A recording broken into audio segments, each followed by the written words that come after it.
राज्य सरकारचा जी.आर. स्वीकारताच मनोज जरांगे पाटलांनी उपोषण सोडलेलं आहे। मंत्री राधाकृष्ण विखे पाटील यांच्या उपस्थितीमध्ये 5व्या दिवशी जरांगेंनी उपोषण सोडलं तर जरांगेंच्या 6 मागण्या सरकारनं मान्य केल्यात।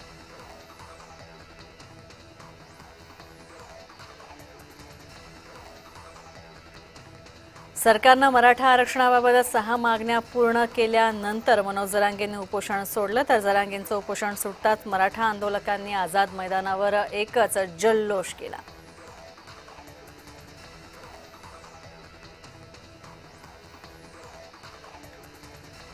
मुंबईतील आझाद मैदानावर उपोषण करत असलेल्या मनोज जरांगे पाटील यांच्या आंदोलनाला अभूतपूर्व यश मिळालेलं आहे आणि बीड इथं छत्रपती शिवाजी महाराज चौकामध्ये मराठा समाजाच्या बांधवांनी एकत्रित येत गुलालाची उधळण केलेली आहे। मराठा आरक्षणाच्या आंदोलनामध्ये बीडमधील हजारो आंदोलक सहभागी झाले आहेत।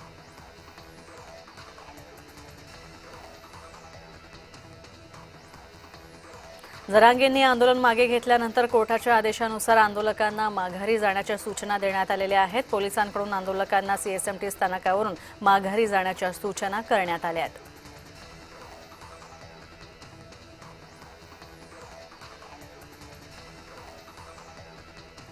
आझाद मैदानावर जाऊन सरकारच्या शिष्टमंडळानं मनोज जरांगेंची भेट घेतली। बैठकीमध्ये तयार करण्यात आलेला नवीन मसुदा जरांगेंना सुपूर्द करत हैदराबाद गॅझेटियर लागू करण्यासंदर्भात समितीनं परवानगी दिली आहे।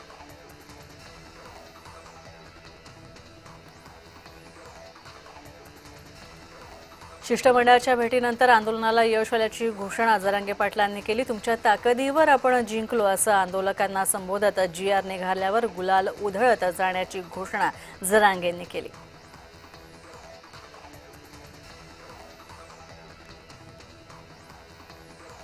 नवीन मसुद्याच्या वाचनानंतर आता नव्या जी.आर. मध्ये फसवणूकच झाली तर एकाही नेत्याला महाराष्ट्रात फिरू देणार नाही असा इशारा जरांगे पाटलांनी सरकारला दिला होता।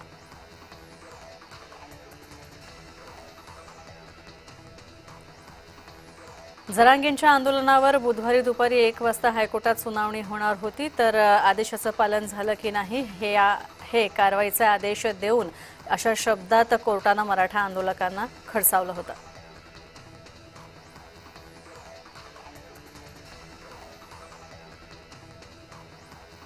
गॅझेटच्या आधारे कोणीही मागासलेलं ठरत नाही। गॅझेटच्या नुसार एकही जात प्रमाणपत्र कायद्यासमोर टिकणार नाही। मराठा बांधवांना जी भुरळ घालण्यात येते ती चुकीचं आहे असा दावा ॲडव्होकेट गुणरत्न सदावर्ते यांनी केला होता।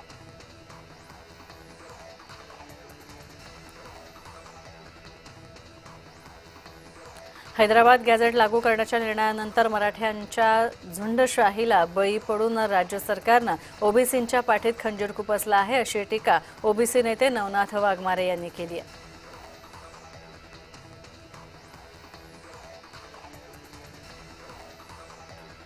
राज्य सरकारच्या मसुद्यावर राष्ट्रीय ओबीसी महासंघानं प्रतिक्रिया दिलेली आहे तर सरकारनं मसुद्यावर आमचीही संमती घ्यावी अशी अपेक्षा असल्याचं बबनराव तायवाडे यांनी म्हटलं।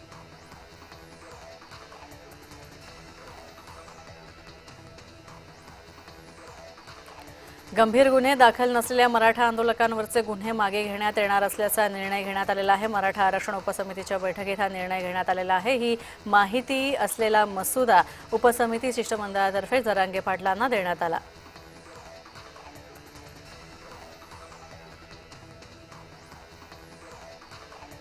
पन्नास हजारांपेक्षा जास्त लोक रस्त्यावर फिरत होते तर तुम्ही तात्काळ कोर्टात का आला नाही। जरांगेंच्या आंदोलनाच्या विरोधात सुनावणी करत असताना हायकोर्टानं सरकारला या संदर्भातला जाब विचारला होता।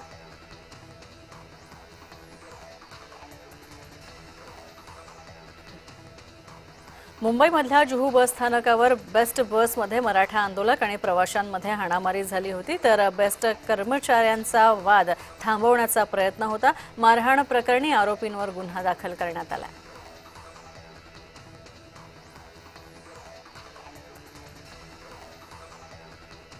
कोर्टाच्या आदेशानंतर सीएसएमटी परिसरामध्ये पोलीस ॲक्शन मोडवर पाहायला मिळाले तर हायकोर्टाच्या आदेशानंतर सीएसएमटी परिसरामध्ये जमावावर पोलिसांनी कारवाईला सुरुवात केली होती। सगळ्यांना मुंबई परिसर सोडण्याचा आदेश दिला होता।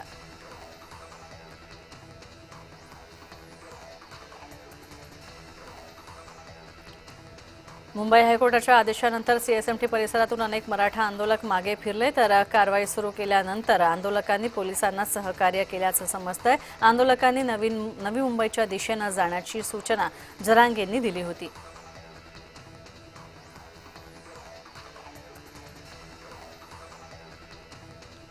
इतरांचं आरक्षण काढून मराठ्यांना आरक्षण देणार नाही आणि सरकार कोणत्याही समाजावर अन्याय होऊ देणार नाही अशी प्रतिक्रिया मंत्री चंद्रशेखर बावनकुळे यांनी दिली होती।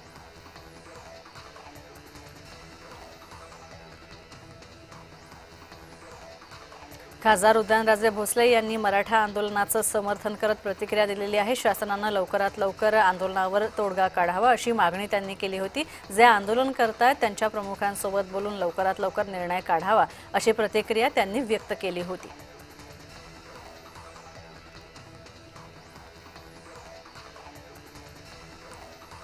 जरांगेंना पाठिंबा देण्यासाठी अहिल्यानगर जिल्ह्यातील राहुरी इथं मराठा बांधवांनी रास्ता रोको केला होता तर राहुरी बाजार समितीसमोर नगर मनमाड रोडवर अडवत सर्वपक्षीय आंदोलक रस्त्यावर उतरले होते।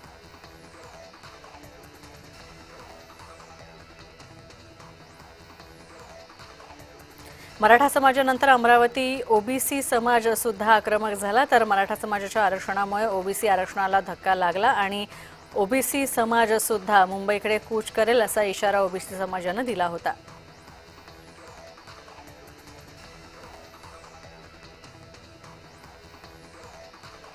जरांगेंच्या आंदोलनासाठी राज्यभरातून पाठिंबा जाहीर होतोय तर यातच मनोज जरांगे पाटील यांना पाठिंबा देण्यासाठी परभणी येथे एक बालाजी कदम नावाच्या अपंग व्यक्तीनं अश्रू अनावर झाले होते। आझाद मैदानावर जरांगे पाटील यांना पाहताच कदम हे अतिशय भावुक झाले।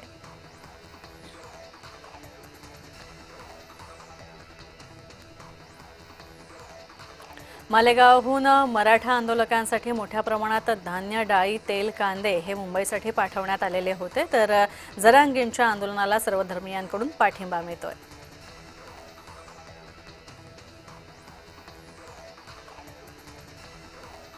आम आदमी पक्षाचे खासदार संजय सिंह यांनी मनोज जरांगेंची भेट घेतली होती तर मराठा समाजाला आरक्षण मिळावं हीच आमची भूमिका असल्याचं संजय सिंह यांनी यावेळी बोलताना म्हटलं।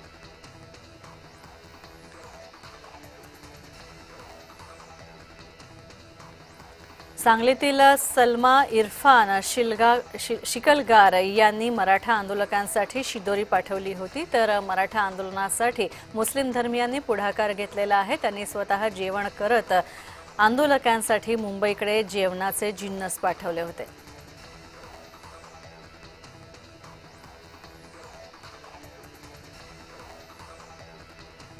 मीडियाच्या माध्यमातून झालेल्या शिवीगाळ प्रकरणी भंडाऱ्याचे पालकमंत्री पंकज भोयर यांनी प्रतिक्रिया दिलेली आहे। शिवरायांचे खरे मावळे अशी भाषा वापरत नसतात आणि त्यामुळे अशा गोष्टींकडे लक्ष देत नाही असं भोयर यांनी म्हटलं।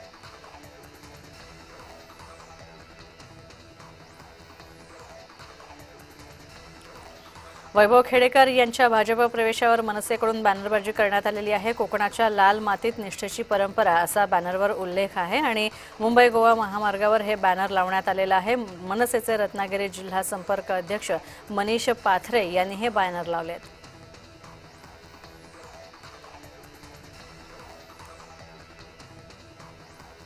विशेष पोलीस महानिरीक्षक मनोज कुमार शर्मा यांनी विखे पाटील यांची भेट घेतली तर मनोज कुमार शर्मा यांच्याकडे महाराष्ट्राच्या कायदा आणि सुव्यवस्थेचा पदभार आहे।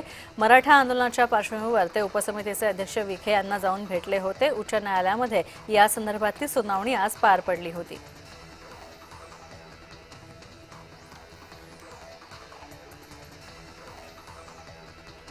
नागपूरमध्ये इंडिया आघाडीकडून संविधान पदयात्रा काढली जाणार आहे तर 29 सप्टेंबर ते 2 ऑक्टोबर पर्यंत दीक्षाभूमी ते सेवाग्राम संविधान पदयात्रा काढली जाणार आहे। ही यात्रा आंबेडकर आणि गांधींच्या विचारांचा समन्वय साधणारी असेल अशी माहिती तुषार गांधी यांनी पत्रकार परिषदेद्वारे दिली तर या सभेसाठी शरद पवार हजेरी लावणार आहेत। राहुल गांधी यांनी सुद्धा निमंत्रण पाठवण्यात आलं।